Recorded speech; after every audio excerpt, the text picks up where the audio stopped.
All information in this program is known to be accurate at the time of recording. Any commentary by the host is for discussion purposes only. Anyone labeled a person of interest by the host or family has not been charged with a crime. All suspects charged with crimes related or unrelated to a case covered are innocent until proven guilty in a court of law. Opinions and views expressed by the host do not represent views of the families or sponsors of this program. In the U.S., there are over 600,000 missing persons cases reported each year. Many go unnoticed by the general public and are not covered by the media or investigated by law enforcement.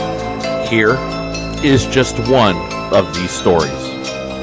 From Grim Media, I'm your host, Steve Stone, and this is the Grim Truth Podcast.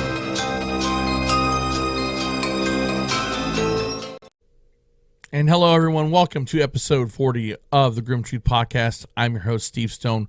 Welcome back to the channel. Before we get into today's video, please, if you want to champion the cause of the missing and be involved in maybe helping or just spreading the word, subscribe to the Grim Truth Podcast YouTube channel. Hit that notification bell so you never miss an episode of the Grim Truth Podcast or any other videos and content related to the missing and news of the missing. Make sure you leave us a like and comment down below. You'll hear me say that from time to time because I want to get your thoughts on these cases. I want to understand what you think. We can have open and honest dialogue on this channel about these cases and discuss even the nefarious people we're going to talk about today. More than happy to have you chime in. So let's get into the video.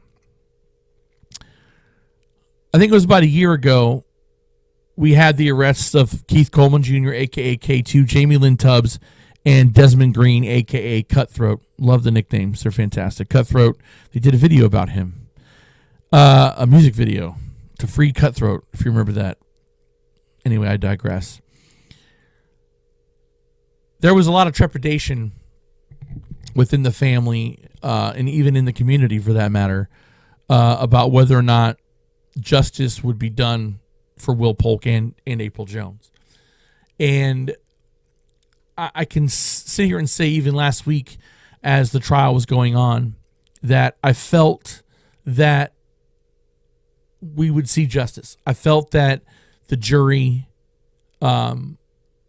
would find Keith Coleman and Jamie Lynn Tubbs guilty of murder. The problem I have, though, is I think everybody should have been held accountable for what happened to Will and April. I also believe that, and I understand that some deals had to be made. They felt that, K2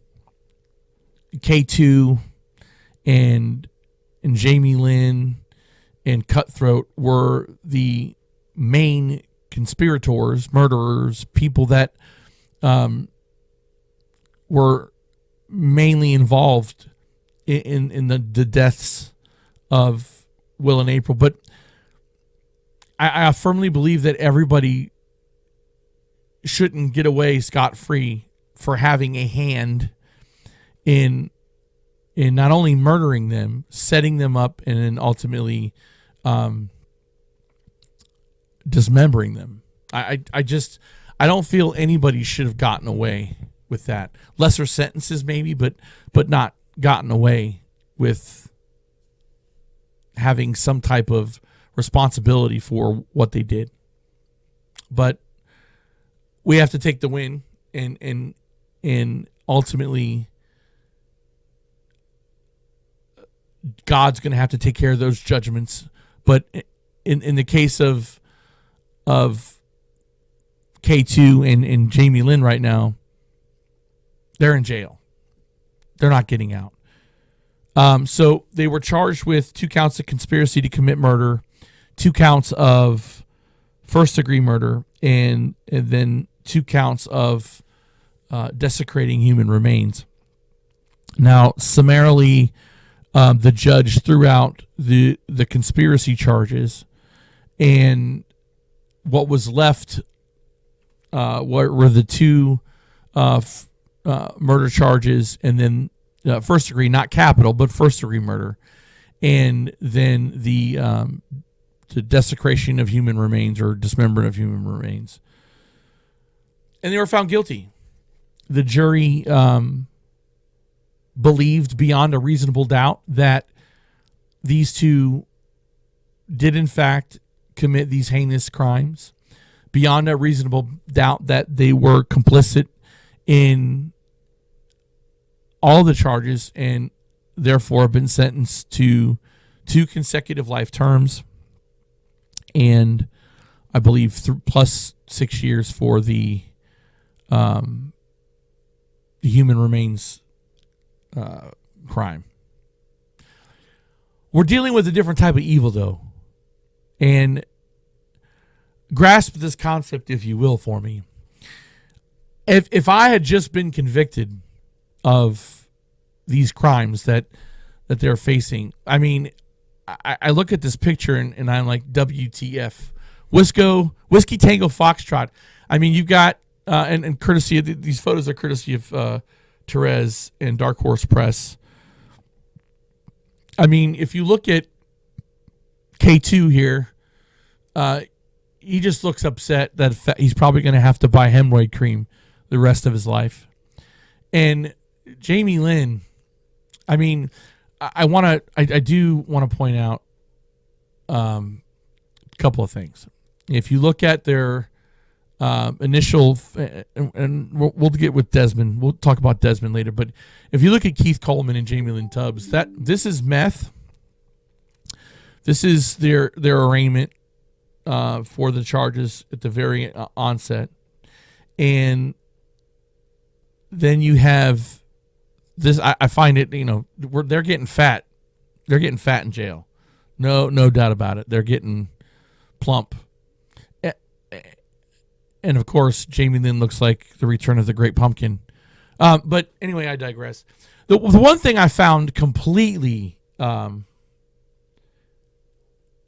disgusting was this. She's winking like she's proud. She's proud that she's, I guess, going back to her cell.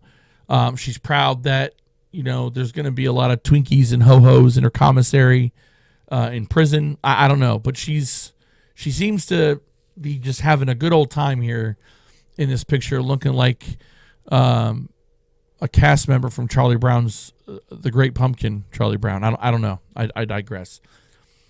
But I look at that and like there's no emotion.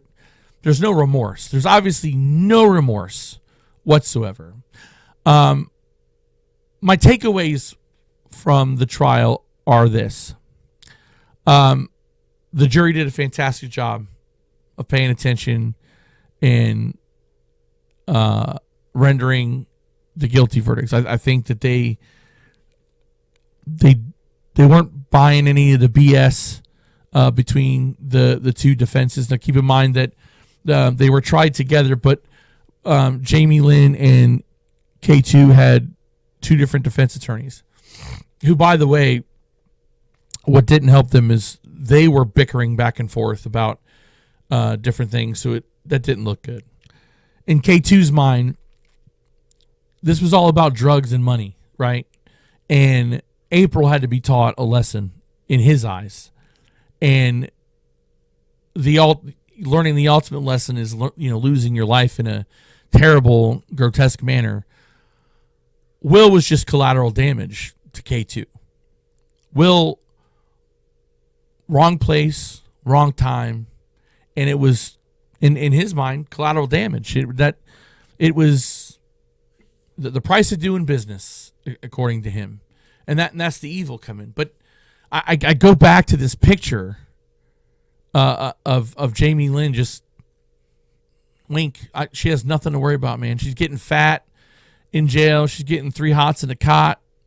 She ain't going anywhere, and maybe life's better for her. Maybe she needs the structure. I mean, she obviously doesn't look like she's doing meth, and she's whatever. But this is just evil. There's no remorse for anything that you did, and you're you're going to serve the rest of your life in jail, and good riddance. Put you under the jail. You and your buddy K2. No remorse. The narrative, though, on the witnesses is that they felt that they had to do what they had to do because they were afraid of what was going to happen to them by K2. They felt that they were going to, they were abused. They were victimized. I don't see the relevancy. I don't find it relevant. I don't find it an accurate description, because up until this was going on, they were still battle buddies. They were still wheeling and dealing and hanging out together. I don't see the connection there, and everybody knows it's complete and utter BS, because I think that the witnesses were using this as an excuse to avoid prosecution. And again, the three that are standing trial, or the two that have been convicted, and then Mr. Green, they're according to law enforcement, they're the main three, but a lot more people had a hand to play in this, and they got to walk scot-free with their testimony. And I get that happens sometimes in large, heavy, big, serious murder trials. I get that you have to make a deal with somebody, because ultimately you want to get the big fish, and prosecutors want a conviction, so they'll do whatever it takes to get prosecutors are in it to win it, and I get that. And I did not think highly of this prosecutor. She acted like she had better things to do, but grateful that she did what she needed to do to cross the finish line. I just think that a lot of people, I'm not the only one that thinks this, though. I think a lot of people believe that, and comment down below if you also believe this. Comment down below. I think that other people feel that everyone needed to be held accountable in this case, not just the three. And comment down below if you agree with me, or if you don't agree with me. I want to hear from you. I think that there are people that are off on the street right now that could potentially be involved in a similar situation again, that could put people's lives in jeopardy, and it's sad. The next step is the aftermath of this, right? So since the convictions of K2 and Jamie Lynn Tubbs, there has been, of course, vile rhetoric from their counterparts, their clique, their people. And one of the things, I'm just going to share a screenshot with you, is the things that they'll go to say, like, so Scarlett Campbell has been the backbone of Will and April's case, and I'm just being just how it was. 3.5 years ago or so, when I met with Scarlett over the phone and we discussed the case, and I was going to air it on the podcast. The amount of, she had almost all but given up hope, because she didn't think a podcast was going to help. She had been doing everything she possibly could to get justice for her family and for April's. And I have never met such a brave, principled individual like Scarlett. There are people that I've met that are in other cases that have the same mindset, but she carried this case on her back, y'all. She went searching. She was her own detective. She was doing what Quitman County wasn't doing.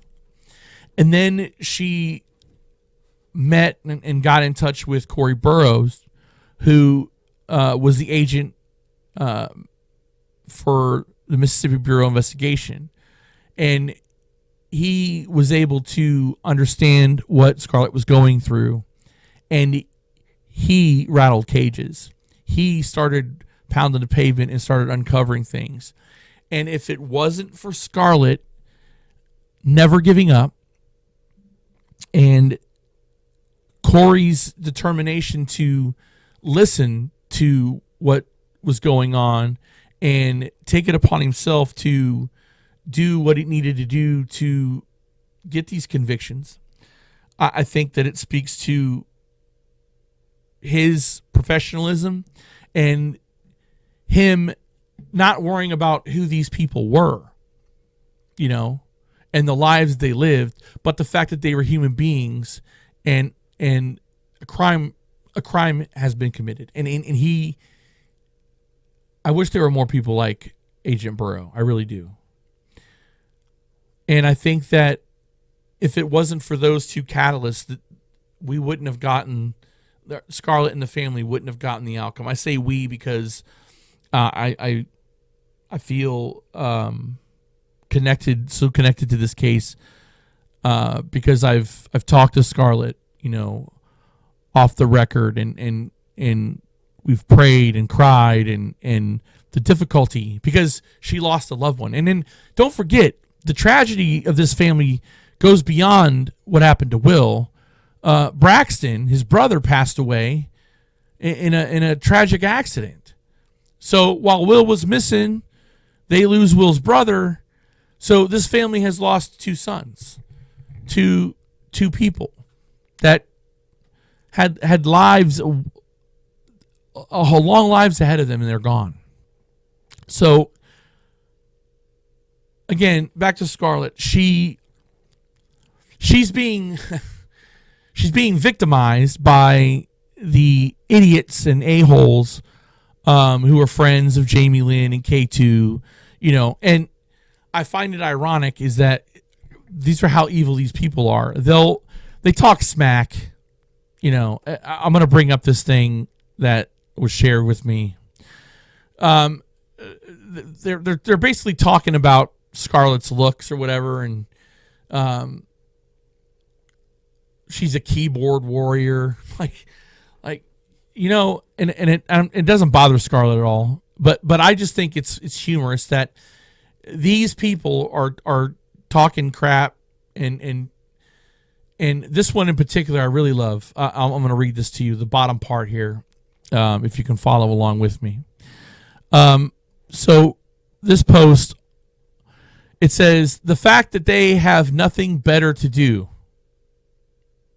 Yes, that's right. If you look at that, the first two lines, the fact that they have nothing better to do. Id gaff about none of this. Honestly, I know my sister, and everyone that testified said Jamie didn't kill anybody, nor did she. They know they were going to be killed.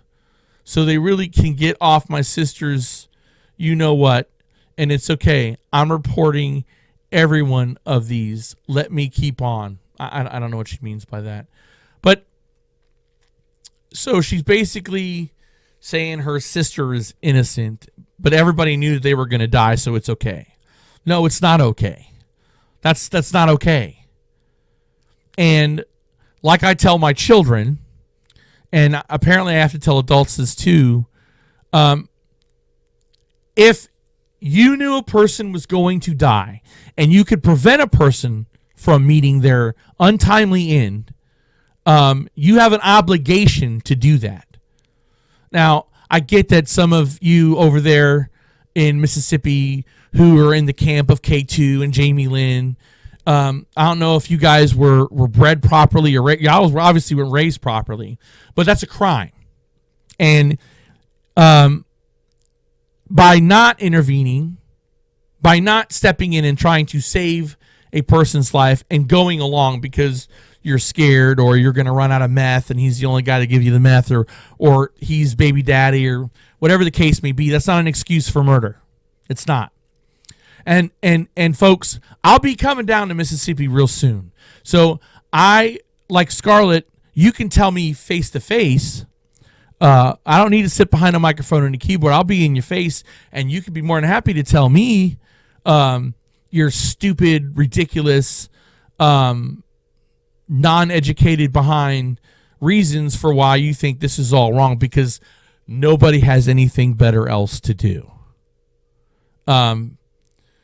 Getting justice for a family member that was heinously murdered, I'd say that's something to do. That's not only is it a quest for justice, it's more than honorable. And Scarlett Campbell has more honor and dignity than you guys have in your pinky toe. So there's that. But it wasn't just Scarlett that had these issues of BS and just jackass statements by supporters of K2 and Jamie Lynn. There's this.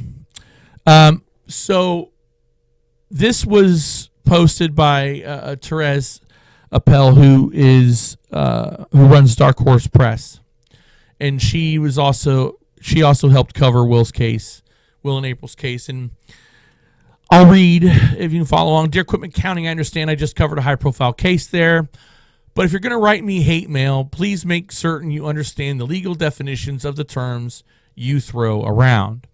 How embarrassing is it for you to be using words that I understand and you don't? I mean, damn. It goes on to read, I also realized that among some of you over there, it may be effective to say combative, trashy, threatening things to each other, but that just makes me laugh when it shows up in my inbox. I do not get scared like that, but keep sending them. I may start publishing them. Anything you send in an email to a news organization or reporter is on the record. Good talk. Boy, I can remember how many times I've had those conversations. So apparently she's getting a lot of backlash, too, for covering the case by uneducated people using, gumball college words, legalese words that they have probably no idea what the definition of or probably how to spell them. And good for Therese dishing it back out. Covering a case, and this is what people do. And I think this is why people don't, there's a lot of hesitation in some folks covering cases like this, because they don't want, they're afraid. These are basically intimidation tactics by the other side, because they don't like an outcome, or they don't like the fact that people got convicted of first-degree murder, should have been capital murder. Probably with that jury could have easily gotten a death penalty for both. And I'm proud and ardent supporter of the death penalty.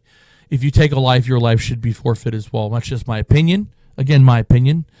But so all this backlash for the mere fact that justice has been done for Will and April, but we're not there yet. We're not even close to being done yet. There's still another trial, and that is Desmond Green. His attorneys, which, again, you're innocent until proven guilty in a court of law. We've already got 2 down, 1 to go. It's not over for the Polk family, and the story is not even yet finished or written. Desmond Green still faces charges as well. And so the next steps are this trial. Obviously, he was smart enough, or his attorney was smart enough, to disassociate himself from the other 2 convicted murderers and stand on his own. Now, it is 1,000% in the know that in Cutthroat's camp, they believe that he's a patsy, that he was only caught up in this because of K2, and in K2's mind, if he was going down, he was bringing everybody down in his crew, and Cutthroat is just another casualty of circumstances. That's yet to be seen. And he still has, again, like everybody else, he has his day in court, but he also has things that he has to answer for. And that's going to be up to a jury to decide his fate.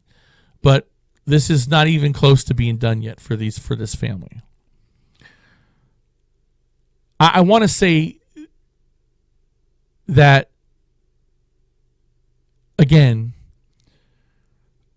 there are a lot of unanswered questions regarding, for example, the response Quitman County has had in leaking the photos of Will Polk's remains to the family. Now, there's not been an investigation, which I'm looking into. There hasn't been a special prosecutor brought in to investigate the sheriff's office, because, again, why would you leak a photo of Will's remains to the family? Who would do that? And so Quitman County still has questions that they have to answer for. And we're going to be digging into that relatively soon. I would love to see this other court case finished, but I want to be very, very cautious and make sure we don't interfere with the upcoming trial. Again, don't want anything to happen. We don't want to be the cause for the reason why a trial isn't going to get its fair process, and we don't want any weakness from prosecutors that are prosecuting the case. We want to make sure that our victim here, Will Polk, and victims April Jones, they still get their fair shake in court, because not only defendants have their day in court, but the victims also have theirs, and it's up for the state to speak on behalf of those who can't speak for themselves because they are deceased, and we want to make sure that that happens. But I want to make sure that it's understood that there needs to be accountability for the leak of the photograph. There's other accountability issues that Quitman County has to answer for, and they need to. And comment down below if you believe that there needs to be more accountability there. I think that there needs to be an investigation into who did that, and that person needs to be disciplined. If I was a family, I'd sue the Dickens. But again, they've got other things to worry about. The grim truth about getting justice for Will is not just the court cases. It's not putting him to rest. It's not. It's the other intangibles. April's body is still yet to be found. But when you look at the case by itself, there's a blueprint here to be followed. And the first thing you have to have in these cases is hope. And then with that hope, faith. Now, I believe in Jesus Christ. He's my Lord and Savior. And you don't have to believe in God to have hope or faith.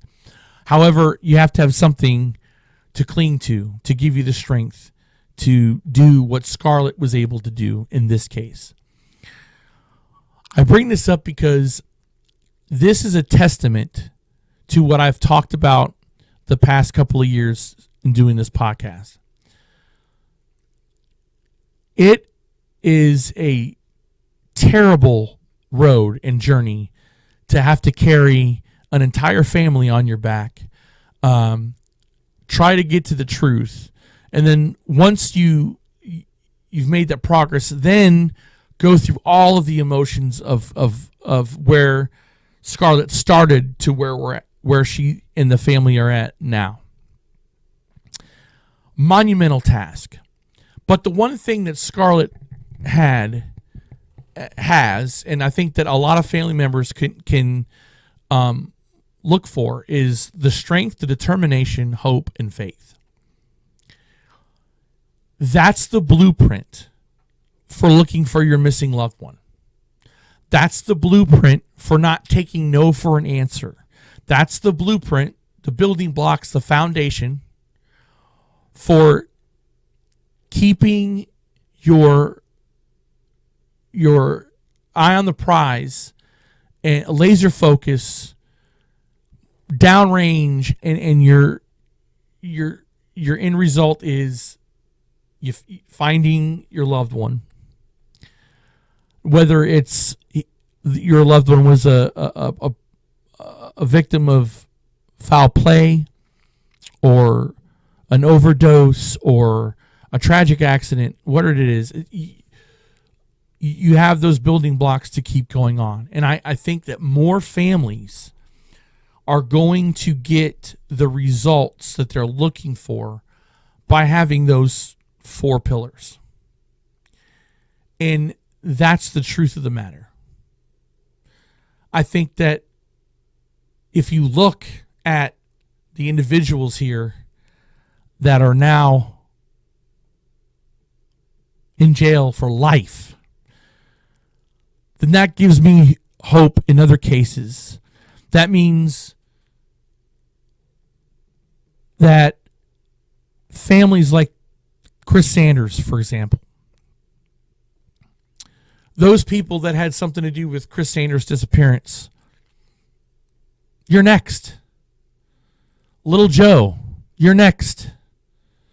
Matthew Vitromel, you're next. Kaya Taylor, you're next. Those of you that do evil in the dark are running out of time. Time is, you might say, I keep hearing that. It can happen. It can happen. This case proves it. Now, is this going to happen with every case? I'm not naive. I know better. No. But that doesn't mean you can't hope and pray and be determined and be strong enough to work for that end. Because your loved one would expect nothing less. And I know for a fact that there's families out there right now looking for the same exact strength, focus, determination, hope, and faith that Scarlett showed in this case. And that transcended and trickled down to Agent Burrow and the state attorney and those jurors to ultimately get to where justice was found for Will Polk and April Jones. So, as we wrap up,